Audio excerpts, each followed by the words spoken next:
प्रस्तुत है सामान्य ज्ञान का 5वां भाग। आप हैं TNERC के साथ और मैं हूं तारकेश्वर पांडे। आइए आज जानते हैं इतिहास के 25 महत्वपूर्ण प्रश्नोत्तर 101 से लेकर 125 तक। तो चलिए शुरू करते हैं। प्रश्न संख्या 101, अधन्या किसे कहा जाता है? प्रश्न संख्या 101 है, अधन्या किसे कहा जाता है? सही उत्तर है गाय को। गाय को अधन्या कहा जाता है। याद रखेंगे आप लोग, अधन्या का मतलब होता है न मारे जाने योग्य पशु। प्रश्न संख्या 102, आर्यों का प्रिय पशु एवं प्रिय देवता कौन थे? सही उत्तर है आर्यों का प्रिय पशु घोड़ा था एवं प्रिय देवता इंद्र थे। आर्यों का प्रिय पशु घोड़ा था एवं प्रिय देवता इंद्र थे।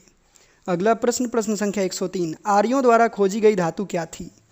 सही उत्तर है लोहा। आर्यों द्वारा खोजी गई धातु लोहा थी, जिसको श्याम अयस भी कहा जाता था। प्रश्न संख्या 104, व्यापार हेतु दूर दूर तक जाने वाले व्यक्ति को क्या कहा जाता था? एक बार फिर से, व्यापार हेतु दूर दूर तक जाने वाले व्यक्ति को क्या कहा जाता था? सही उत्तर है पणी।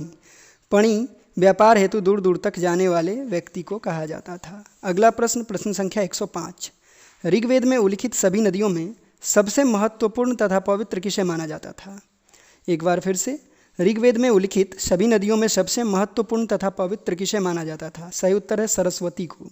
जी हाँ, सरस्वती को ऋग्वेद में उल्लिखित सभी नदियों में सबसे महत्वपूर्ण तथा पवित्र माना जाता था। अगला प्रश्न, प्रश्न संख्या 106, उत्तर वैदिक काल में सर्वाधिक प्रिय देवता कौन थे? उत्तर वैदिक काल में सर्वाधिक प्रिय देवता कौन थे? सही उत्तर है प्रजापति। जी हाँ, प्रजापति उत्तर वैदिक काल में सर्वाधिक प्रिय देवता थे। अगला प्रश्न, प्रश्न संख्या 107, उत्तर वैदिक काल में राजा के राज्याभिषेक के समय कौन सा यज्ञ होता था? उत्तर वैदिक काल में राजा के राज्याभिषेक के समय कौन सा यज्ञ होता था? सही उत्तर है राजसूय यज्ञ। सही उत्तर है राजसूय यज्ञ। अगला प्रश्न है प्रश्न संख्या 108, उत्तर वैदिक काल में सीरा और सीता किसे कहा जाता था? ये प्रश्न एक बार फिर से सुन लीजिए।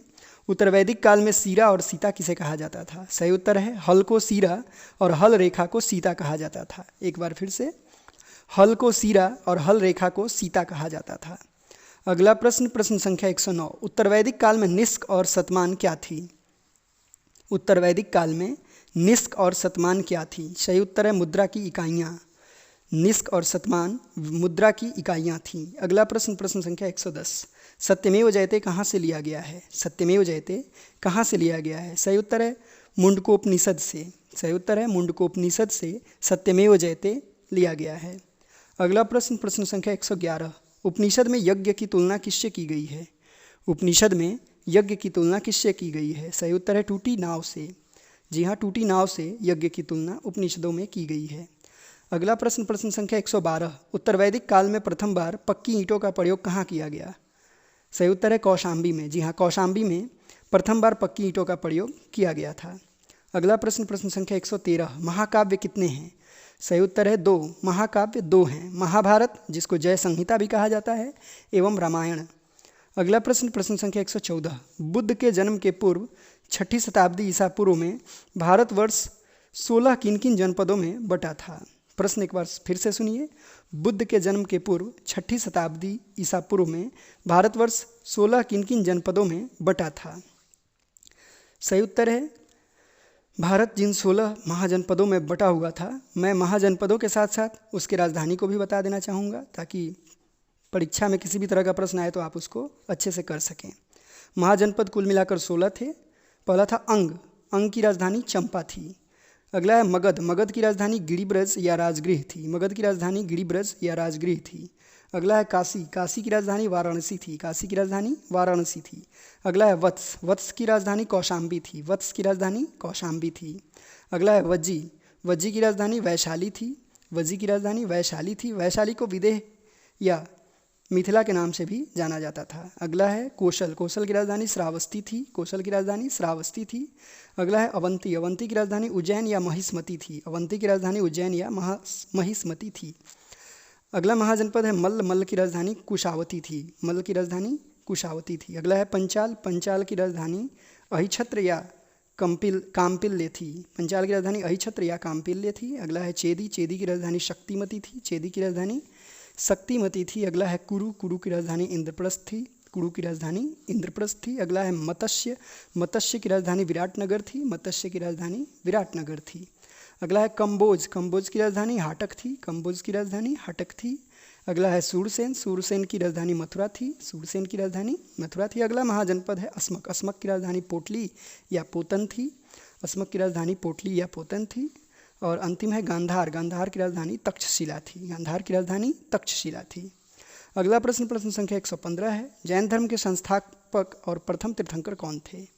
जैन धर्म के संस्थापक और प्रथम तीर्थंकर कौन थे? सही उत्तर है ऋषभदेव। जी हाँ, जैन धर्म के संस्थापक ऋषभदेव थे और वही जैन धर्म के प्रथम तीर्थंकर थे।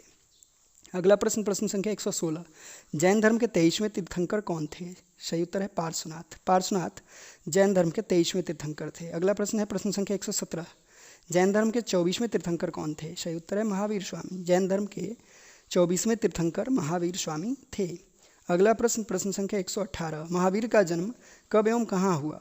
सही उत्तर है महावीर का जन्म 540 ईसा पूर्व में कुंडग्राम वैशाली में हुआ। एक बार फिर से, 540 ईसा पूर्व में कुंडग्राम वैशाली में महावीर का जन्म हुआ। अगला प्रश्न, प्रश्न संख्या 119, महावीर के माता पिता कौन थे? सही उत्तर है महावीर के माता पिता, माता त्रिशला थी एवं पिता सिद्धार्थ थे। महावीर की माता त्रिशला एवं पिता सिद्धार्थ थे। अगला प्रश्न, प्रश्न संख्या 120, महावीर के पत्नी एवं पुत्री का नाम क्या था? प्रश्न है महावीर के पत्नी एवं पुत्री का नाम क्या था? महावीर के पत्नी की नाम यशोदा एवं पुत्री की नाम अनुजा प्रियदर्शनी था। महावीर के पत्नी का नाम यशोदा एवं पुत्री का नाम अनुजा प्रियदर्शनी था। अगला प्रश्न, प्रश्न संख्या 121, महावीर के बचपन का नाम क्या था? बहुत ही महत्वपूर्ण प्रश्न है, महावीर के बचपन का नाम क्या था? सही उत्तर है वर्धमान, महावीर के बचपन का नाम वर्धमान था। प्रश्न संख्या 121, किससे अनुमति लेकर महावीर ने संन्यास जीवन स्वीकारा? फिर से एक बार सुनिए प्रश्न, किससे अनुमति लेकर महावीर ने संन्यास जीवन स्वीकारा? सही उत्तर है अपने बड़े भाई नंदीवर्धन से। महावीर ने अपने बड़े भाई नंदीवर्धन से अनुमति लेकर संन्यास जीवन स्वीकारा। उस समय उनकी उम्र 30 वर्ष की थी। अगला प्रश्न 122 नंबर है, महावीर को ज्ञान की प्राप्ति कहाँ हुई? बहुत ही महत्वपूर्ण प्रश्न है, महावीर को ज्ञान की प्राप्ति कहाँ हुई? सही उत्तर है जृंभिक के समीप ऋजुपालिका नदी के तट पर साल वृक्ष के नीचे।